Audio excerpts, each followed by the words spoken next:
So it's that time of year. It is what, middle of July. I wish middle of July.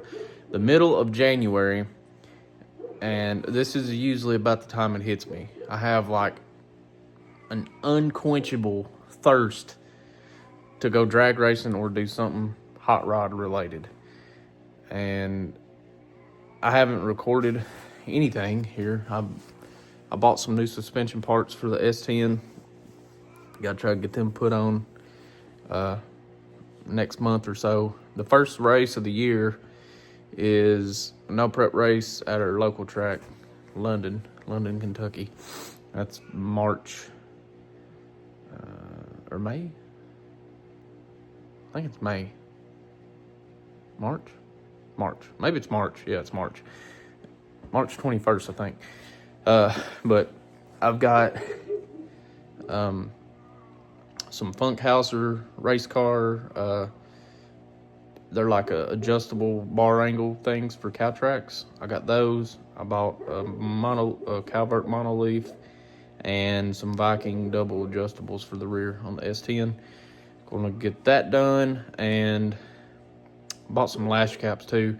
I don't have adjustable guide plates for my push rods on my big block, and some of the rocker arms, like say it should be sitting like this, but it's kind of angled a little bit, and I can't get the angles right, and it's kind of not fully on the valve, the tip of the valve, so I'm gonna put lash caps on it to give more surface area so I don't wear the rollers of my rocker arms out. But anyways, been busy with real work stuff here lately. But right now I'm just dying to do something. Like, it's like 9 o'clock or something right now, and I'm gonna go out here in the dark in my driveway, and I'm gonna put torque converter bolts in my OBS. I'm gonna put transmission fluid in my OBS. I'm going to tighten up the U-bolts on one side. I've got to change the leaf spring on the other side. And there's like some little piddly stuff I can do up around the motor. But I'm just ready. This thing is almost done. I'm ready to do burnouts and drive it. And get some of these jobs done out of here. And hopefully get to a position to where I've got a little extra time and I can pull the S10 in here and get that worked on. But I'll come in the garage, steal some lights and some tools. So I'm gonna get that stuff, and then we'll go out here and work on the truck. All right, so we're gonna start with the easy stuff. Pour a little transmission fluid in her. So the last time we started this thing on video, it didn't really run super great, and since then we have discovered this is a 4/7 swap cam, not a regular fire and order cam. So we got that all straightened out. Now it runs pretty good.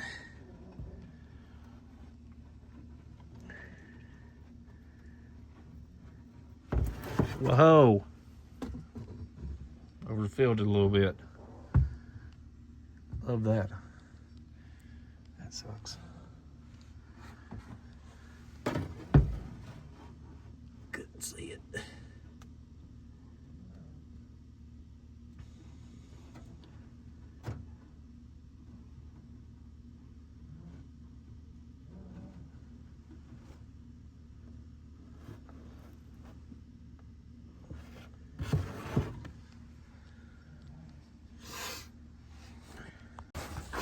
All right, so put transmission fluid in it, and I put a flip kit on this thing, and the U-bolts are too long, so I can't really tighten them all the way up. It's rather loose here, so I'll go ahead and chop some of these off so I can get the socket on it and tighten them up.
side done.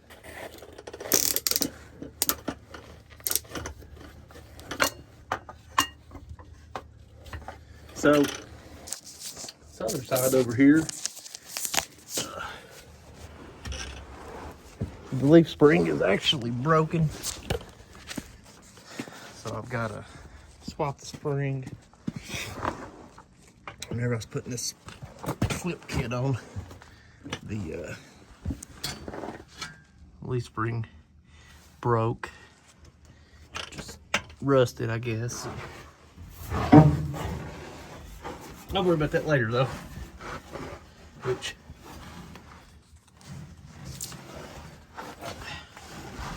I'm gonna try to put a new leaf spring on it. Not a new one, but a used one here in a day or two. Just go ahead and cut this now, just to get this done and out of the way.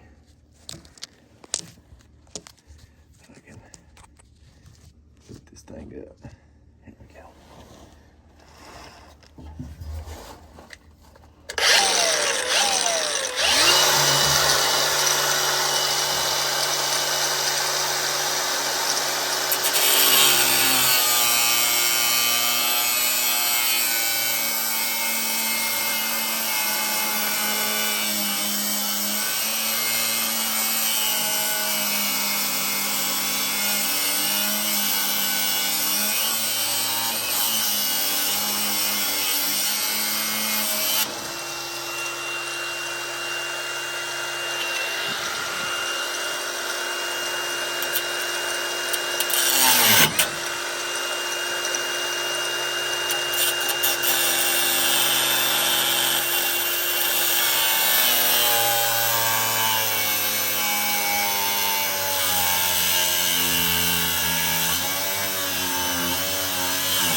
Battery dead.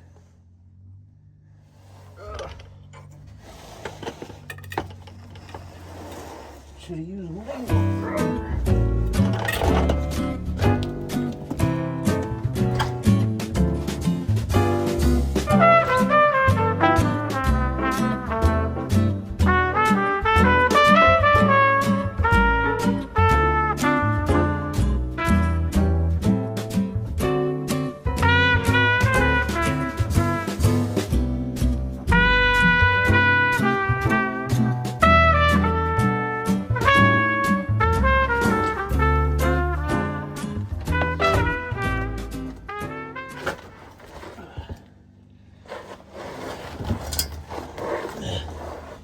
Okay, back in business.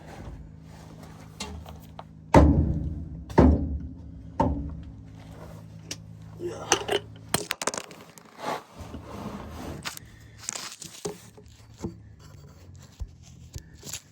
Here's my least favorite part of any project, is the converter bolts.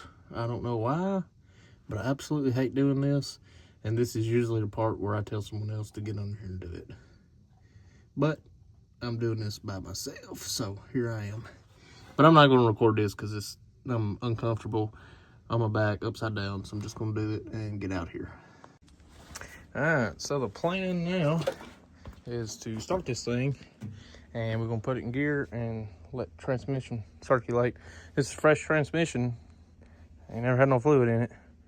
So there's two different ways that you can do a transmission, but here lately I've just been putting them together. Put, some lube on your seals, but I've just been putting the clutches in dry and jacking the back of the vehicle up and just running through the gears. And that's been working pretty good for me. I've been doing that the last probably 5 years or so, and I've not had any issues.